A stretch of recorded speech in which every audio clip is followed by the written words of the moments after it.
Welcome to the Week in Italian Startup, where we discuss the latest highlights happening in the Italian tech and investment ecosystem.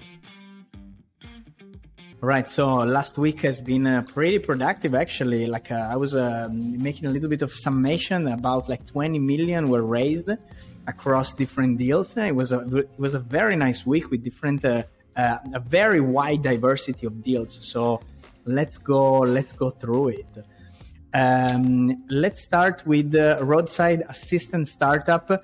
Hlpy, how do you pronounce it? Hlpy? Yeah, no idea. I call it Hlpy as you do, because it's yeah. I don't know how you pronounce the H. It's a mute consonant, I mean Hlpy or something. Yeah, exactly. So super interesting because the raise is a pretty big one compared to Italian standard. It's a very, very well beefed up Series A, I would say. And the good thing is that it's definitely it's been backed by some very interesting investors also. So Synergo Capital is one, and a few others also backed the deal, including CDP Venture Capital and Tech Shop. So really briefly, Hlpy is a Milan-based startup that essentially is trying to digitize roadside assistance. And we've seen in the automotive space a few companies working on making sure that the assistant part of the car sort of industry has been taken care of in different ways, including insurance and support in general. And it's a real pain point. So my feel is that people really need that, and it's definitely resolving a real problem. What's your take on that, Nick? Well, I agree with you. This is an interesting take on one of those that, from the outside it looks boring. I mean, roadside assistance. 100%. Your car 100%. breaks down and you call someone to help you. And if you think about it, there are kind of insurance companies that have been offering this service since when cars exist. And so it is interesting to have a pure digital take that brings together a local supplier of these assistants from the road, and you pack them together and you offer a product to the car owner or car driver or whatever. It's a classical digitalization play that incumbents find difficult to make. Totally. What I thought it was very cool is also the kind of investors that are participating in this round. So the round is led by Synergo. So Synergo is a very interesting company. It's an Italian SGR that both does private equity deals and venture capital deals. So they mostly started with private equity. Right now, also they raised a fund in VC, and they're really placing interesting bets in the space. And they're probably going to be major players, I would say. Given the experience in PE, they're probably gonna help out some real company scale and move forward. So very excited to see what they're doing with that. I agree. I was taking a look at the funding history of Hlpy. And from Crunchbase, the first round was back in February 2021, so not long ago.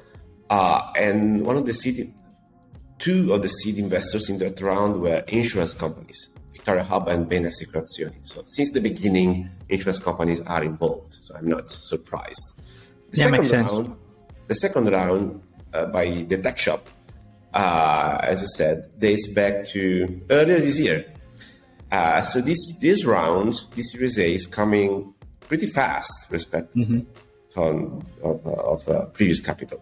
So company appears to be on a fast lane. Awesome. That's the pun. Lane. Yeah, lane, roadside. I agree.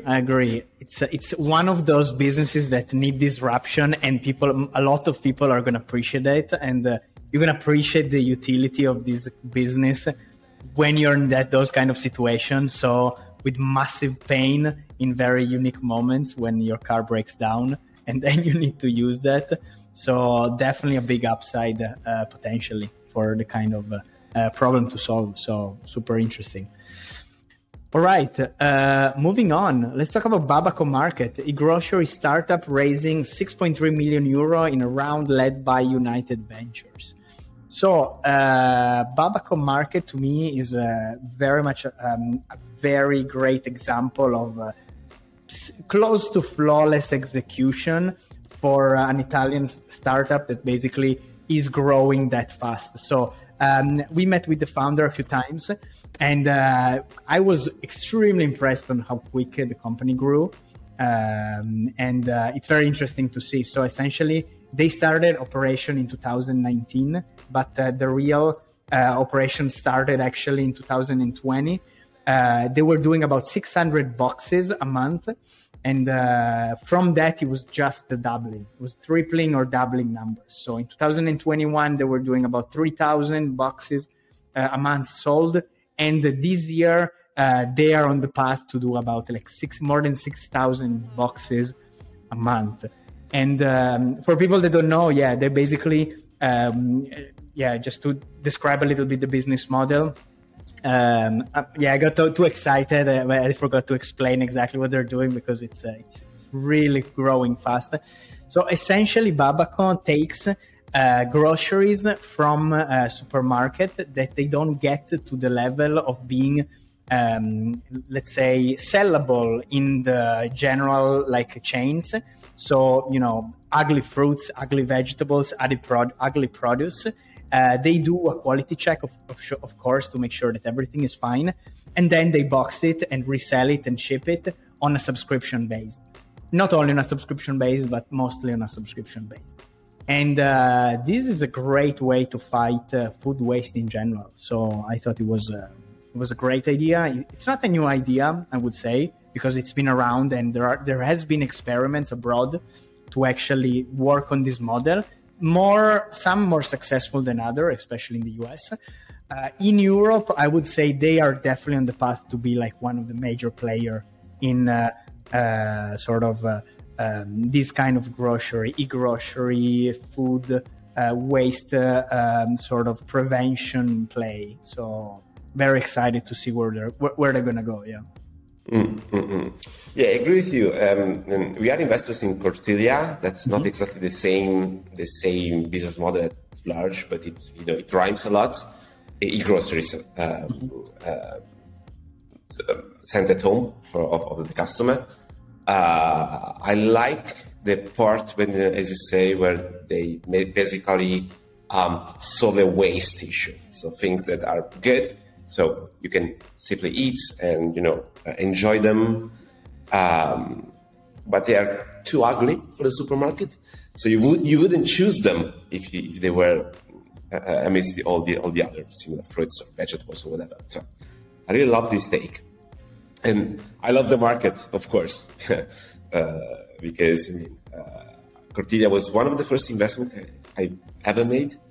And they loved it from day one, basically. So, very happy to see more players. Yeah, Babaco and Cortilia are definitely two great examples that Italian customers are extremely sensitive to this kind of new ways of doing grocery shopping, essentially. So it's really toward digital, it's toward minimizing food waste, and two great examples actually in the market, I would say.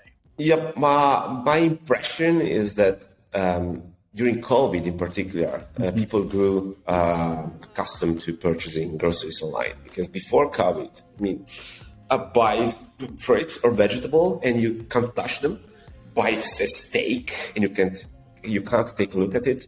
So that was a hard sale. Today it's much easier. So I can see after the pandemic how this type of business is becoming, I wouldn't say mainstream yet, but out of a niche of consumers that are willing to take the bet of having some fruit delivered at home without seeing it. So we're still in the early phases of this market. Yes. Proof is not many supermarkets offer delivery. So that's the proof that we are still early, because they haven't made a jump. My opinion.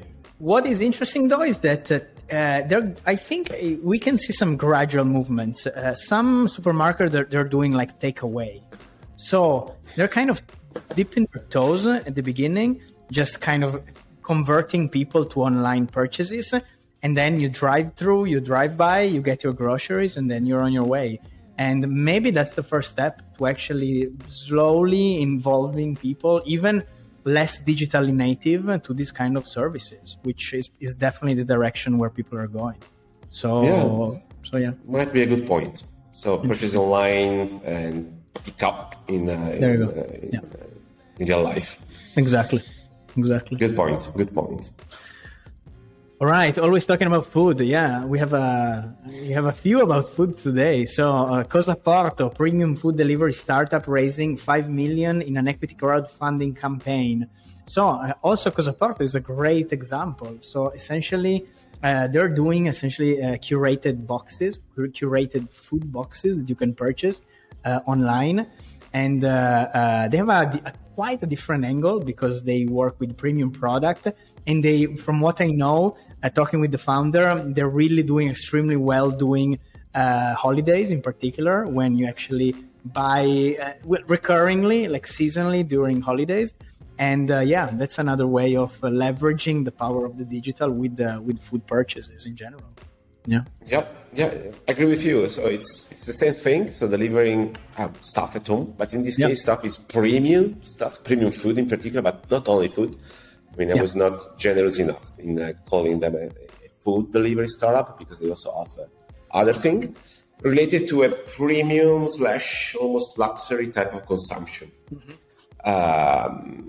So very, very nice positioning, very nice niche they're doing. I've been a customer, nice. And a happy one at that. Nice. And I have to say, I usually don't talk about crowdfunding campaigns on the newsletter, as you probably noticed. Oh yeah, totally. But in this case, the round was a 5 million one, with, of course, Adi Crowd as investor, with business angels. So this is something I would say quite notable. So it was very worth talking about it in the newsletter this time. Yeah, and. Just a quick parenthesis in terms of crowdfunding and the kind of startup that go on to crowdfunding. Maybe that's a great example on how, crowdfunding is not for everyone and not for every kind of startup raising money. This is a good example on how crowdfunding might actually work, just because, there is also some marketing element to it. And, exposing the fundraise also in crowdfunding, because of the specific brand and the sort of the mission of the company, in that case, Cosaporto. That's where it works, because I don't think like any other, let's take some insurtech companies or other stuff. It's tough. It's tough to understand. It's technical. Nobody's going to care, essentially.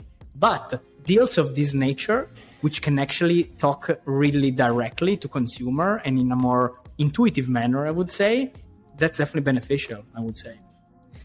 Yeah, that to your point, on the announcement they made on LinkedIn, they actually say that 70% of the new shareholders, so that's the people who participate into the equity campaign,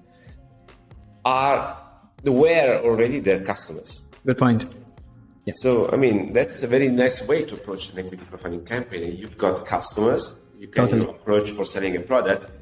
Sometimes the product is your company. Yeah. So that's interesting. It's a very interesting take. Yeah. And it works. I mean, subscription services do crowdfunding all day long, honestly. It's a great way. Exactly. Awesome. All right, moving on to Eoliann. Very interesting deal. Really, really, I loved what they're doing and how they're approaching essentially the business. So, Eoliann basically is a climatic risk startup, raised 1.5 million euro in a round led by Primo and Xceed. So what they're doing essentially is very fascinating, because on two levels, I would say. And then Nick, you tell me what you think. Level number one is the future of data utilization from space. So many people think space economy is far. It's going to be, it's too much in the future. Well, it's not the case. It's not the case, because every day satellites collect a ton of data, and people are trying to figure out like what to do with data. And these guys essentially, they're trying to predict climate patterns through satellite data. And that's already like the first thing fascinating about this company, I would say. So in terms of product, the second level of fascination that I found particularly interesting was how exactly they're going to bank on that kind of data. So essentially, they're offering these kind of services. Okay, first of all, it's kind of the obvious place, which is insurance companies, of course, to make sure that the risk management tools are in place and there is some prediction power, and insurance crave for these kind of things. But there is a less obvious play, which is given by the latest regulation about banking, which is called the EBA ESG Pillar 3 disclosure.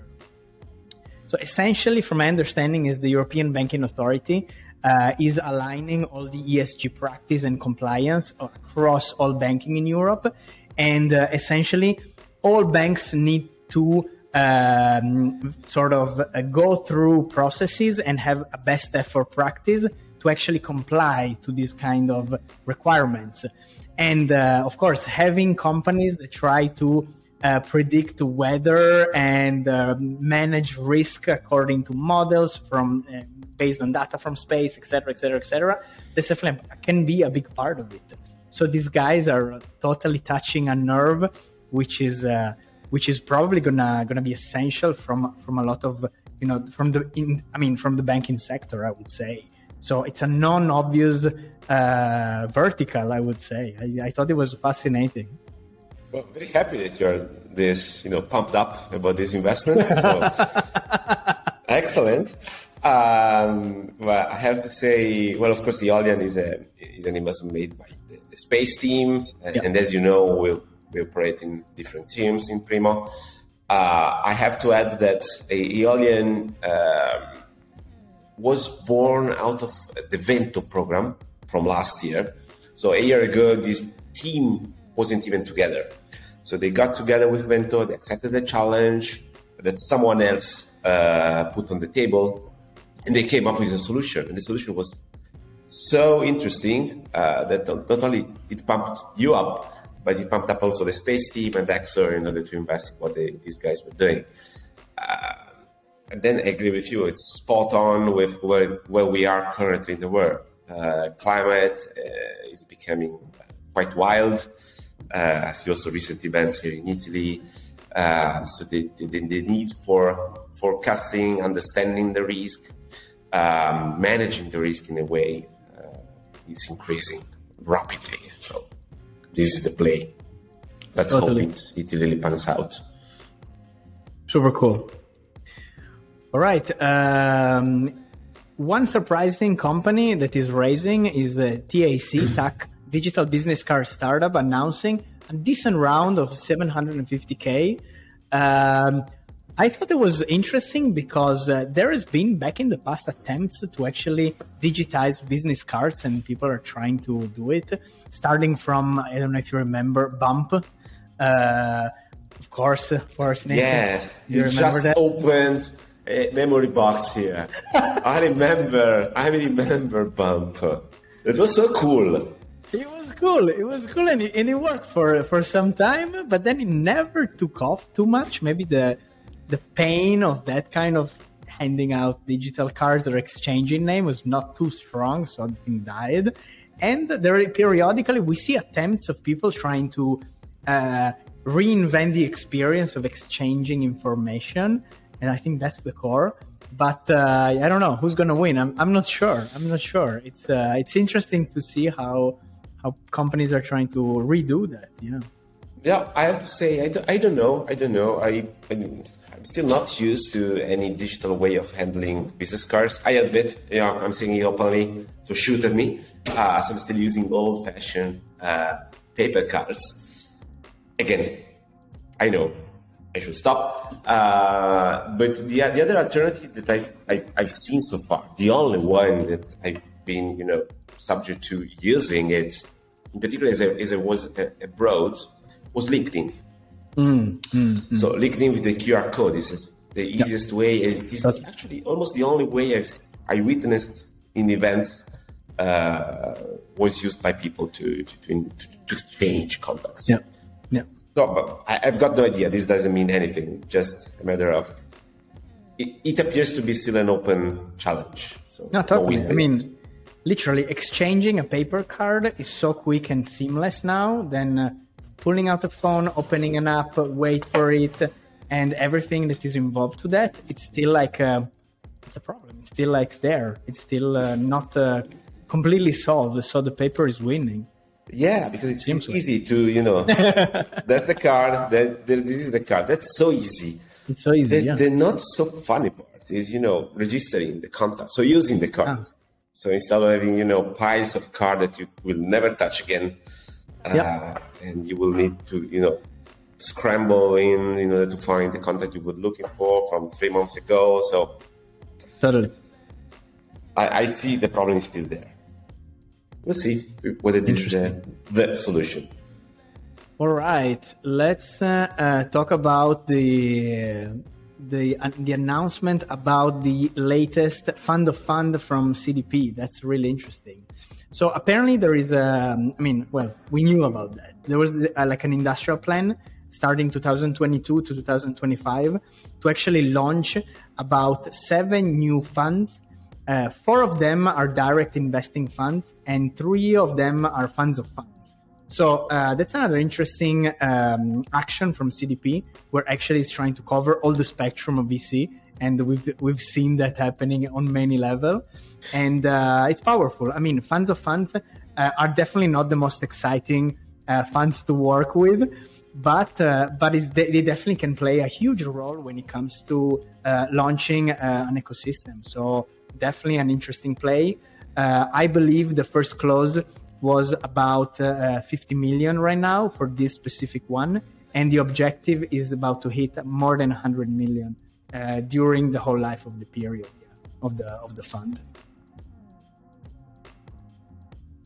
Yep, I agree with you. The interesting part is how the entire CDP is moving in this matter, right? So we often talk about CDP venture capital, but that's just a tiny bit part of the broader CDP equity group, let's say so. And Fondo Italiano di Investimento is another piece of this group. Mm-hmm. So basically, in this case, the venture capital area is not directly strictly involved, at least from what I understand from the announcement, but the capital is flowing from the equities of the broader mother to the Fondo Italiano di Investimento to be managed and invested into the area. And very nice to see that the institutional push for impact investments and creating private operators focusing on impact investing. Yeah, I mean, a very effective way to allocate, actually, especially if it's the objective is impact. Definitely, like more and more people are trying to sort of align to the impact thesis and philosophy. So a fund of fund is definitely one good way to actually support managers that are aiming at that kind of funds. So that's definitely interesting. All right. As a final note, I thought it was very interesting, the article that you mentioned about 360 Capital kind of mapping out all the VC space in Italy. And good news because, people are evolving, there are new players, new people are entering the market, or all the older people are actually playing on different levels of the spectrum. So I thought it was very, very well done, very interesting. And it definitely covers a lot, including, corporate VC department, venture funds, family offices, club deals. It's a great article, and I really encourage people to go and check it out. And yeah, it's in the link in Nico's newsletter. So go and read about it. It's a good read. Yeah, I agree. Every now and then we need an update on what's happening out there on the market, because there are a few names just show up from nowhere. I mean, who are those? In this way, you take a broader picture and stop a moment and say, okay, let me understand where we are currently on the market. That's where we are. Awesome. Quite a few more logos than recent times. Yeah. All right, Nick, thank you very much for the great conversation as usual, and I'll see you next week. Thank you, Jack. See you in a week. Ciao, everybody. Take care.